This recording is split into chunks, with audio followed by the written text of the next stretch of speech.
السلام علیکم ورحمۃ اللہ وبرکاتہ۔ آج ہم بات کریں گے فضائل و صدقات کے حصہ دوم میں، جس کی چوتھی علامت میں آخرت کے علماء کے بارے میں ہے۔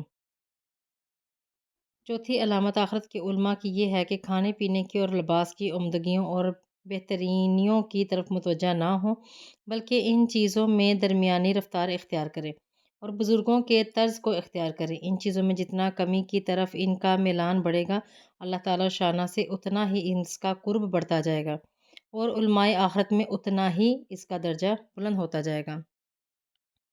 انہی شیخ حاتم کا ایک عجیب قصہ، جس کو شیخ ابو عبداللہ خواص اور شیخ حاتم رحمۃ اللہ کے شاگردوں میں ہے، نقل کرتے ہیں۔ وہ کہتے ہیں کہ میں ایک مرتبہ حضرت شیخ حاتم رحمۃ اللہ کے ساتھ موضع رائے میں، جو ایک جگہ کا نام ہے، گیا۔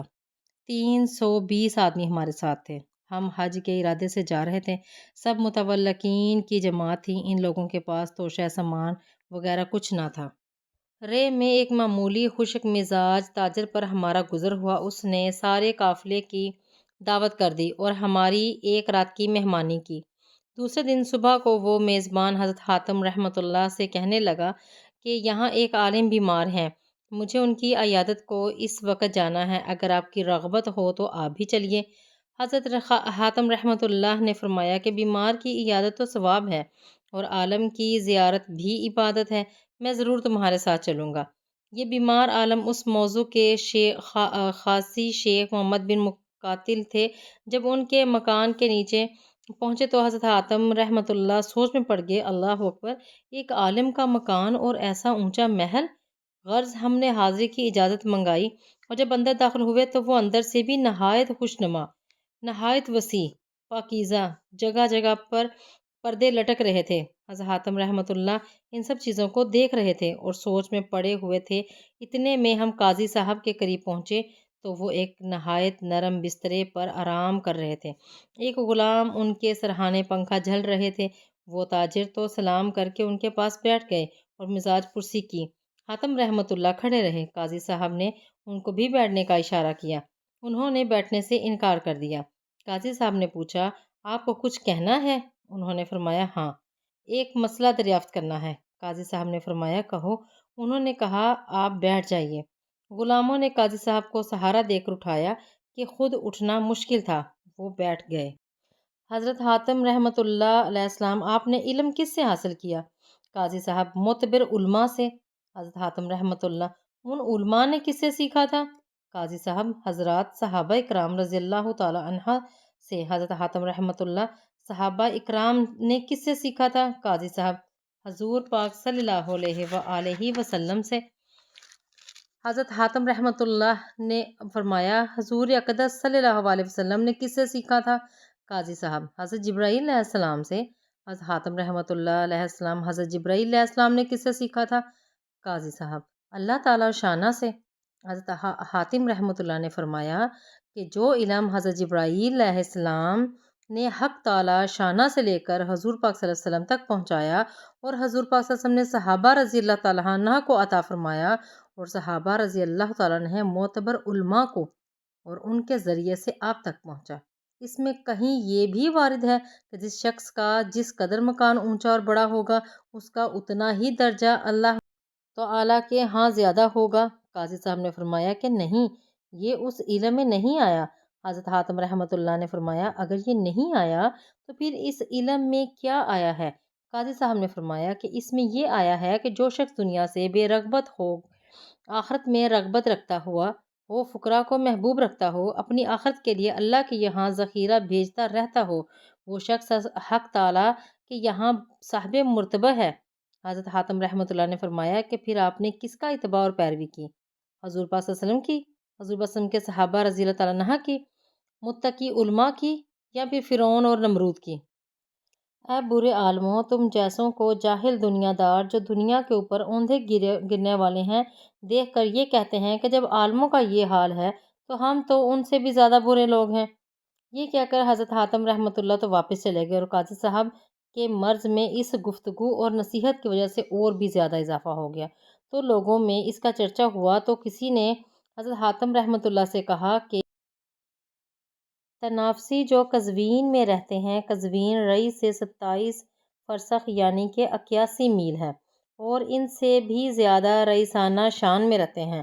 حضرت حاتم رحمۃ اللہ ان کو نصیحت کرنے کے ارادے سے چل دیے۔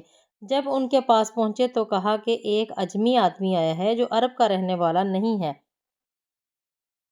آپ سے یہ چاہتا ہے کہ آپ اس کو دین کی بالکل ابتدا سے یعنی نماز کی کنجی وضو سے تعلیم دیں۔ تنافسی نے کہا بڑے شوق سے۔ یہ کہہ کر تنافسی نے وضو کا پانی منگایا اور تنافسی نے وضو کر کے بتایا کہ اس طرح وضو کی جاتی ہے۔ حضرت حاتم رحمۃ اللہ نے ان کو وضو کے بعد کہا کہ میں آپ کے سامنے وضو کر لوں تاکہ اچھی طرح ذہن نشین ہو جائے۔ تنافسی وضو کی جگہ سے اٹھ گئے اور حضرت حاتم رحمۃ اللہ نے بیٹھ کر وضو کرنا شروع کیا اور دونوں ہاتھوں کو 4 مرتبہ دھویا۔ تنافسی نے کہا یہ اسراف ہے، 3 مرتبہ دھونا چاہیے۔ حضرت حاتم رحمۃ اللہ نے کہا سبحان اللہ العظیم، میرے ایک چلو پانی میں تو اسراف ہو گیا اور یہ سب جو ساز و سامان میں تمہارے پاس دیکھ رہا ہوں اس میں اسراف نہ ہوا؟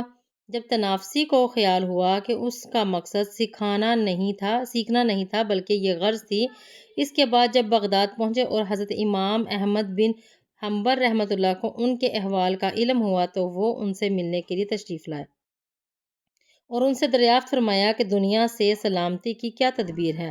حاتم رحمۃ اللہ نے فرمایا کہ دنیا سے اس وقت تک محفوظ نہیں رکھ سکتے جب تک تم میں 4 چیزیں نہ ہوں۔ نمبر 1، لوگوں کی جہالت سے درگزر کرتے رہو۔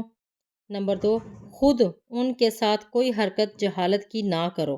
نمبر 3، تمہارے پاس جو چیز ہو ان پر خرچ کر دو۔ نمبر 4، ان کے پاس جو چیز ہو اس کی امید نہ رکھو۔ اس کے بعد حضرت حاتم مدینہ منورہ پہنچے تو وہاں کے لوگ خبر سن کر ان کے پاس ملنے کے لیے جمع ہو گئے۔ انہوں نے دریافت فرمایا کہ یہ کون سا شہر ہے؟ لوگوں نے کہا یہ رسول اللہ صلی اللہ علیہ وآلہ وسلم کا شہر ہے۔ کہنے لگے کہ اس میں حضور پاک صلی اللہ علیہ وسلم کا محل کون سا ہے؟ میں وہاں جا کر دگنا ادا کروں۔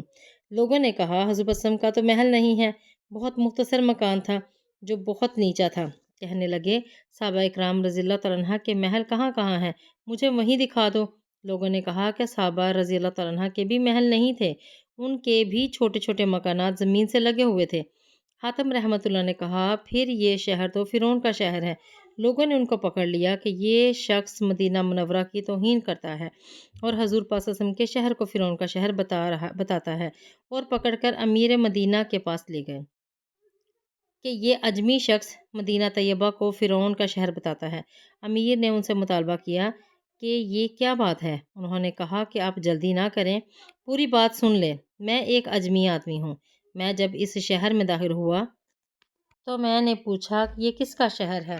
پھر پورا قصہ اپنے سوال و جواب کا سنا کر کہا کہ اللہ تعالیٰ نے تو قرآن شریف میں یہ فرمایا ہے، لوگوں کے واسطے یعنی ایسے شخص کے لیے جو اللہ تعالیٰ اور آخرت کے دن سے ڈرتا ہو اور کثرت سے ذکر الہی کرتا ہو یعنی کامل مومن ہو، غرض ایسے شخص کے لیے رسول پاک صلی اللہ علیہ وسلم کا ایک عمدہ نمونہ موجود ہے، یعنی ہر بات میں دیکھنا چاہیے کہ حضور پاک صلی اللہ علیہ وسلم کا کیا معمول تھا اور اس کا اتباع کرنا چاہیے۔ بس اب تم ہی بتاؤ کہ تم نے جو یہ حضور صلی اللہ علیہ وسلم کا اتباع کر رکھا ہے یا فرعون کا؟ اس پر لوگوں نے ان کو چھوڑ دیا۔ چینل کو لائک اور سبسکرائب کر دیا کریں اور شیئر کر دیا کریں تاکہ دوسروں تک بھی اچھی بات کو پھیلا سکیں۔ اللہ حافظ۔